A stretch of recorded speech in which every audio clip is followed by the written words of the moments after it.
I swear that intro it like puts me in the zone to do this. It's You sick. I should mean, I'm try. always You should learning new try it words. on HD headphones, man. It's really good on HD Damn good headphones. intro. I got to thank our team there for designing that.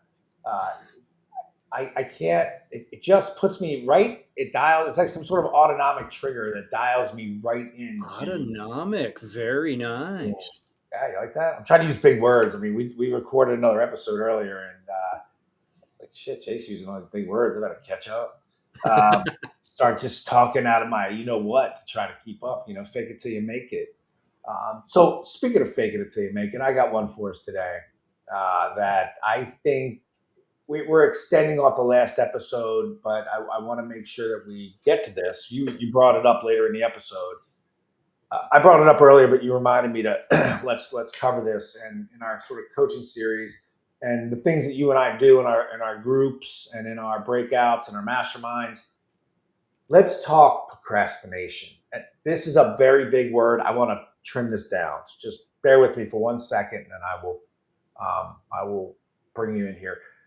When I say procrastination, we discuss people trying to make change in their life and something or you know you've got something coming up. You got a speech, you got a presentation, you got a wedding, you have something coming up that you know inherently would be a better experience if you prepared more for it, but you're not doing it.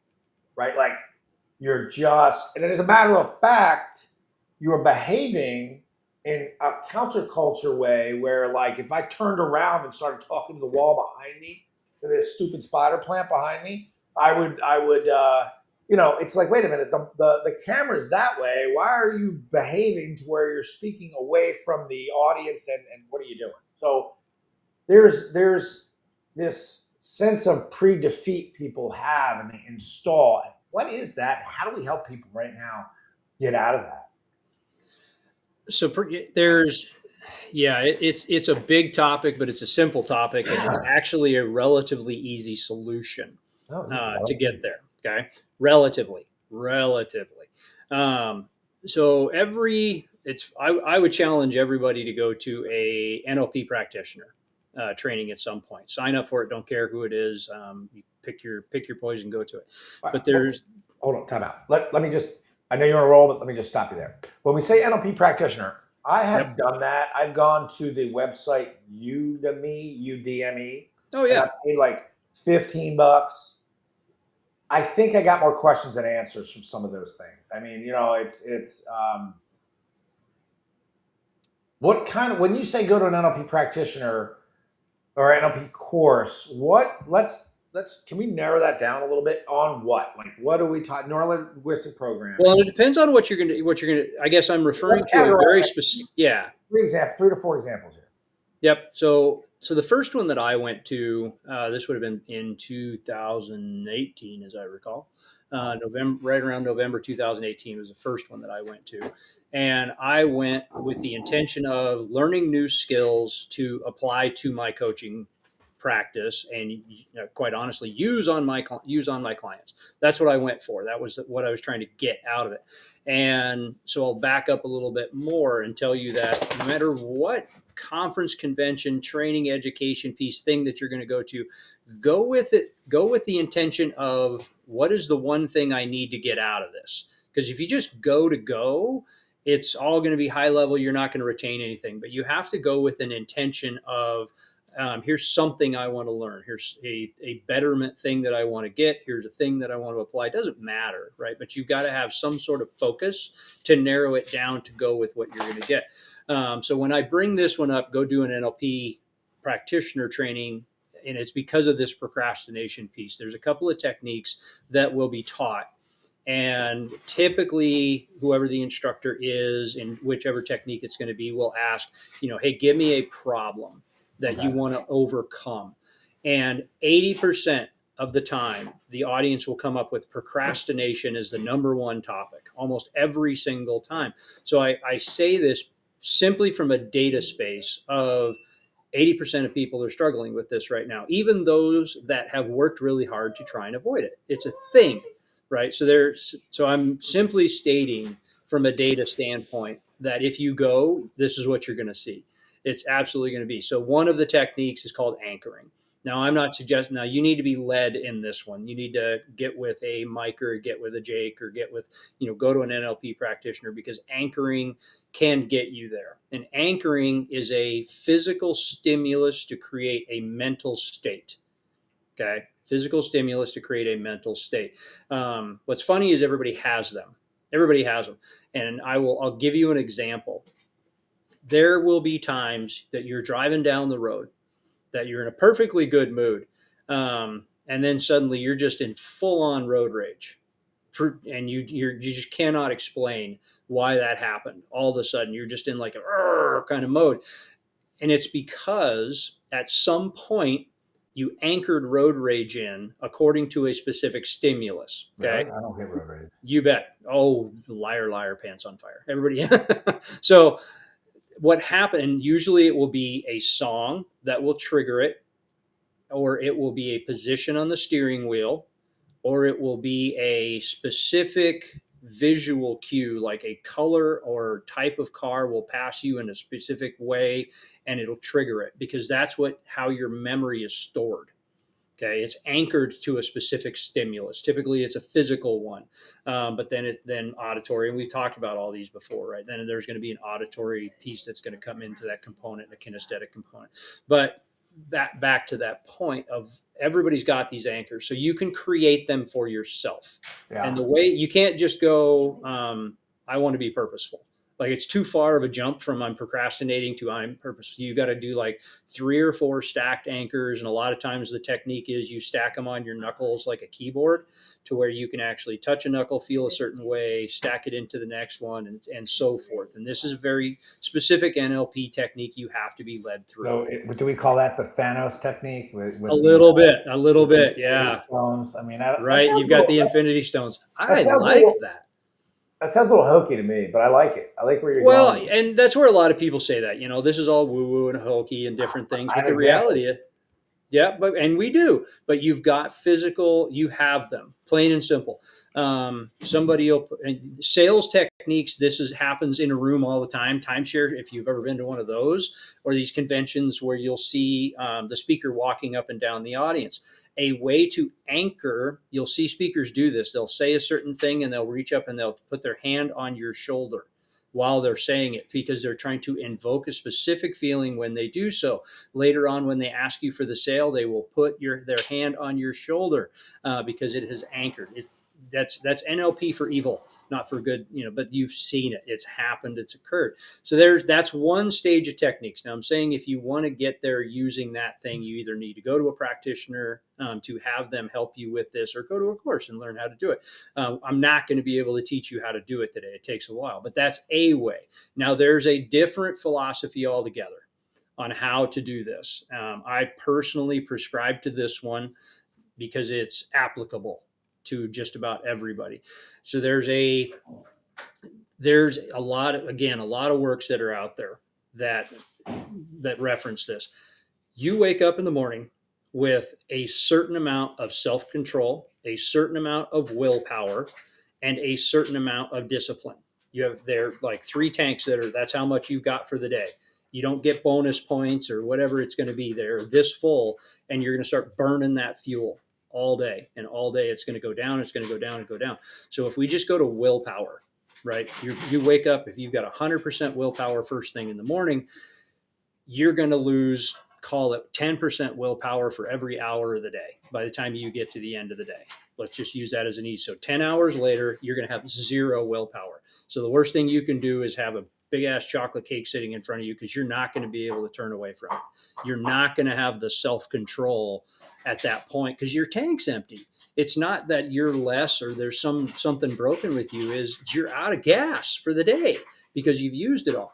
So we have to think about, and we have to schedule our day knowing who we are. Now, this is the simple piece, but this takes having to do it. You've got to change the way your calendar works. And you have to do so. If you are historically blowing the gym off, I'm going to use this as the example because a lot of people do this, right? They go, oh, I'll go after work. And then they go after work like twice a week. And then the next week they go once. And then all of a sudden they haven't been to the gym in 6 months. It's because they don't have the willpower at the end of the day to go do the hardest thing. You've got to put that at the front of your day when you've got the most willpower to force yourself to do the thing you don't want to do that you're blowing off. Whether it's I gotta prepare for this, I gotta practice, I gotta whatever the thing is, you've got to put it in the position in your day that you have the highest success rate to be able to get it done.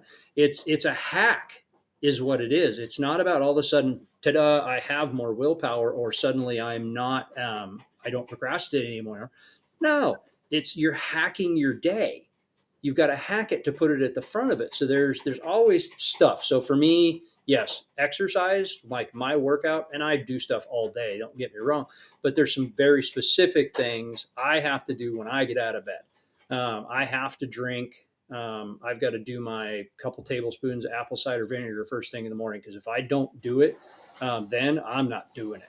That stuff tastes like crap. I absolutely cannot bear the way that it tastes, but it helps and it makes me feel good, and it has a lot of healing components. It's my least favorite thing to eat all or drink all day. I have to do it before coffee, before anything. I just have to come out and muscle it. Because if I Really? don't, oh yeah, I can 100%. drink apple cider. I can drink apple cider vinegar like it's water, dude. See, no, I'm not there yet. I'm just not there. I mean, it's you could. I'm not there, and I know that about me. There's no way I could say, well, I'll wait and drink that after dinner. No, I won't. And I Right. know that about me. I will procrastinate and I'll blow it off and I won't do it. So I have to put, and I use this as a simple example, but let's you can look at sales. I coach this on sales all the time. A lot of salespeople are wonderful one-on-one, talking to people once they're there, but they suck at picking up the phone. They Oh, hate yeah. picking up the phone and calling people. But so when do you pick up the phone and call people? First thing in the morning. You walk in the door at work when you've got the highest willpower, everything's firing on full cylinders, and you pick up the phone and you call. You don't check emails, you don't brush it off because that's the procrastination piece. And this is where you've got to put it in your calendar, not just tell yourself, well, I'll do that first thing in the morning. No, you've got to put it in your calendar. You have to set a notification, get up and do the thing. It has to be in there. That way you get the notification because you're going to pick up your stupid phone and you're going to look at it in the morning. You're going to start doom scrolling or doing whatever you're doing. You can tell I have a real hatred for that. And I say it because I still do it too, right? I'm not saying I don't do it. I have a timer and I limit myself on my doom scrolling because I know if I don't do that, I get lost. I'll get totally trapped and lost in it. And I'll be like an hour and a half into YouTube watching stuff I didn't need to watch. If I go looking for something, a lot of times I'll go looking for how do I do this or how do I build this jig or how do I make this thing. I love watching that stuff and seeing other people's techniques, but then you get sucked in and lost in, watching German short hairs run rampantly through the countryside kind of thing. Yeah, that's my dog. I have one of those. So anytime I see those, I'm like, hey, look, he looks like my dog. But see, Art, and I was doing it, getting way off the rails on a tangent there. That was not on purpose. That's just how it goes. But from a procrastination standpoint, that's an easy hack. Is you've got to redesign your day to do the thing that is the least appealing to you first thing in the morning. You Oh, get it that off just your plate. sounds terrible. I mean, It that sounds sounds awful. like I hate that. I don't want to do that. I just don't. I want to doom scroll and watch TV, and I don't want to do anything. I want someone Which else is, to do yep, it. and that I want you to which do it for me. I don't want to sleep. I just don't want to do anything. I want to be a lottery winner. So, in other words, I like what you said there. We're predisposed to a certain level of energy, folk. I didn't realize that. I mean, I think that's a really good point.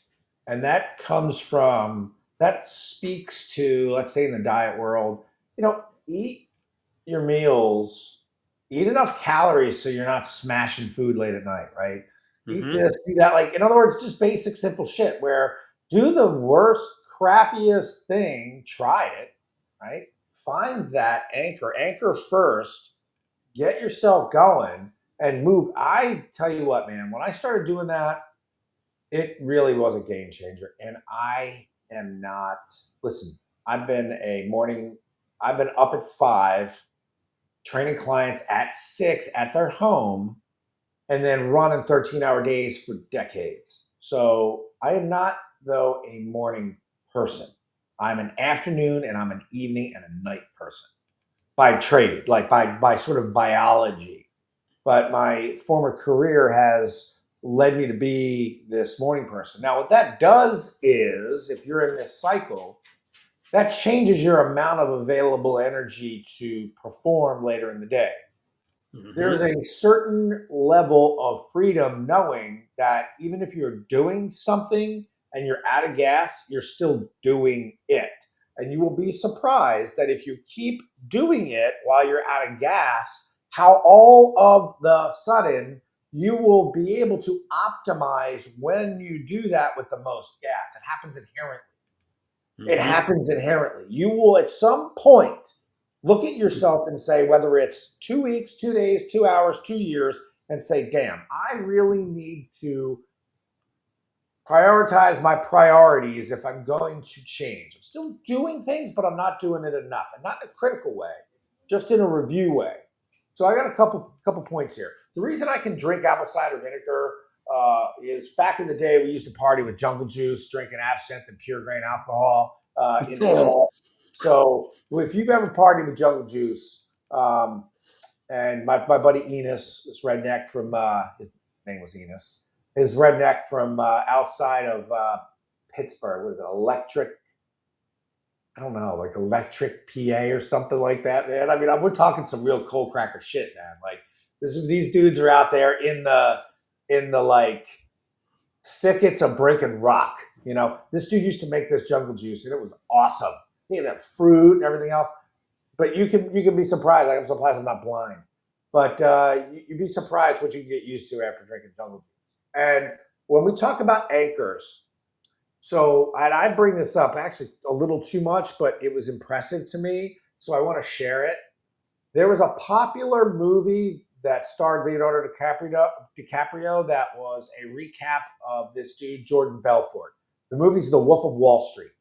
And Jordan Belfort, before he did anything, he was so smart that he anchored using this stuff called Boom Boom.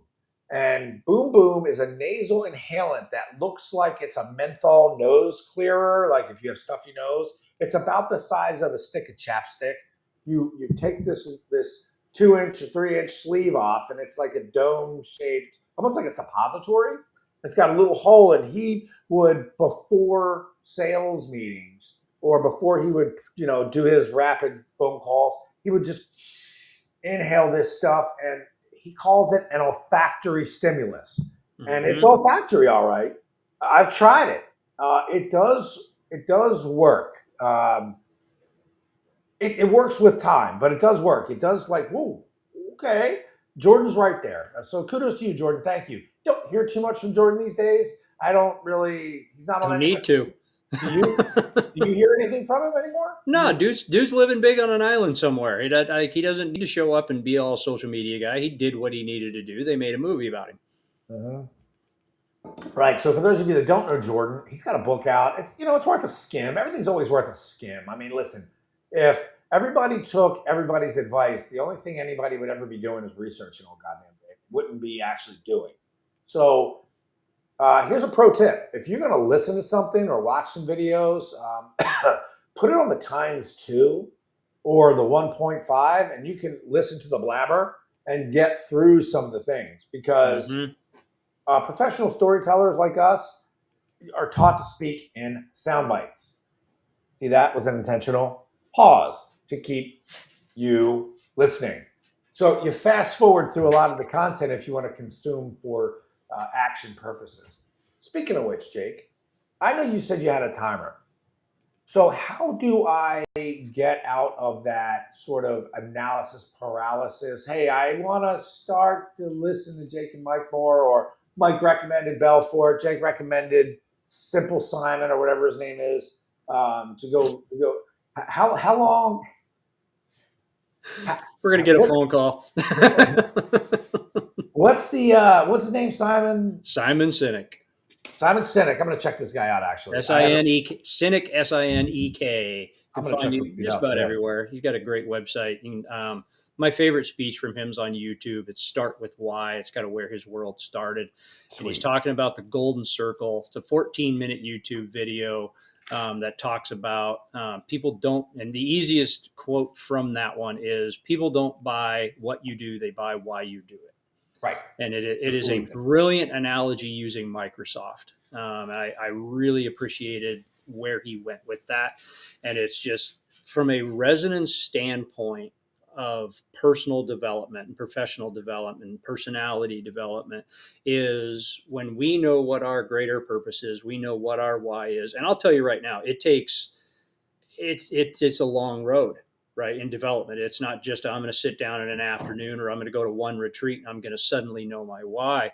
That's not how that's going to go. There are those, you'll find you might get first step on a path to your why, which that's exciting, right? I have a direction, I have a path, I have somewhere I'm going with it, and eventually you're going to be able to describe what it is. A lot of people, and you hear this one all the time. I'm going to lay this one out a little bit. We're a little off the procrastination piece, but not totally. No, I'm gonna circle back in a minute. Yeah, we're going to circle back, but a lot of people, you say, hey man, what's your bigger why? And they will automatically 99% of the time, if they have not done the work, will say my family. Awesome. And it's wrong. That's a big rock in definition. Your family is the reason that you do things, and yet your bigger purpose is not necessarily that you procreated, right? That's not necessarily the thing. Your family is a aspect of your why. It is a piece of it. It is a big rock because it is immovable. It stays right there. It is a critical aspect to your higher purpose, but it isn't your higher purpose. You have to do the work to get there. And there's different ways to do that.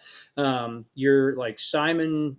Simon works on it. There's a couple of different people that work this way. Your why has a construct of it's to do something such that something occurs, right? Okay. It's literally you have to write the sentence down. My big why is to do something. It starts with to do something such that something occurs. There's actually a system in writing it out. And most of the time when we write it, we'll get it backwards. It's interesting that it happens that way, but that's how you start it, and it'll change. It was like 2000. I want to say it was 2011. Is it 2011 or 2012? It was right about this time of year. It was late January, early February. I'd been working on this for months. I'd been to a lot of different seminars. I was driving south on the Glen Highway in Alaska, between Palmer, Alaska and Eagle River, Alaska. No one And it knows was, what that is, but okay. nobody knows where that is. There's only one road, right? There's only one road in Alaska. That's the joke. So I'm driving south down that road. It's like 10 o'clock in the morning. The sun is just coming up. I want to be really, really clear. It is cold. It is crispy. Like the sun comes up for 3 hours a day at that time of year. And it's just coming up over the Palmer Hay Flats, and I'm coming south on the Glen, and I'm coming up on this little bump of a hill by Peters Creek, and there's a sign that says Chugiak. It's a real town on the right-hand side that says Chugiak. That's where I was, and when I was, the first time I had the first iteration of my why. Like I pulled over. I stopped the truck and I was just shocked. I pulled over and I sat there for a minute. And I just chewed on it. And we're talking about anchors in some of this. And that's why I describe this very specifically to you, because from that moment on, every time I drove past the Chugiak sign, my why would come back into my head, because I had anchored it to a geographic location at the moment, because I'd had that large emotion, that big moment of coming up over that hill, and I could just see the sun coming through the windshield. Like it's vivid in what it is. And that's the first time the first iteration of my why came through. I actually couldn't even tell you what the first iteration was at this point, because it looked like a mission statement on a wall in a building. It was this long broadcasted bullshit thing that I don't even remember. And now it's like 7 words. It's way down there. So you're going to have to refine it over time. Now, again, back to and we're up against the wall on time here. I'd love to keep going on this, but like, think about think about procrastination, think about all those things you've got to think in simple terms. You got to think about it in digestible, bite-sized ways to be able to do it. And you've got to schedule it such that you can start. So All you have to do is start. so you anchor, you find something to change your state, you spend, spend like 20, 25 minutes a day max on research, maybe, right? Like Yep. maybe, or an hour one day, no time the next. Get out, get in. After a while, it becomes a secondary procrastination tool. Start understanding as you evolve in this process, your why will unfold. It really will, because you're taking yourself out of it. You're starting to do, once you're in motion, your why will unfold. And what happens is you begin to not procrastinate slowly. It is not a giant moment. It's not always a giant moment. I understood my why jumping off a wall on my bike. I jumped off a 10-foot wall on one of my bikes, then the free fall. I was at the University of Maryland, riding on one of these giant walls. I jumped straight off of it on purpose, stuck the landing and everything else, flat landing for those of you bike riders. It wasn't on the transition. It was about a 10-foot wall. And it was surreal, right? So you don't have to have a big moment. I also got my why a lot of times training clients, seeing them change. 1 minute they were one way, the next minute they were another. Stupid, simple, easy. There's not always this big circus tent of a moment. So for those of you out there that are a little stuck, a little bit wondering, follow these simple steps. The key is get yourself in motion and doing that. All right, Jake, you have anything to add, or are we good? No, man, let's hit the next one. All right, man. For Jake Clendenning, I'm Mike Libercci. Thanks for tuning in to Total Disruption. Now it's your turn to disrupt.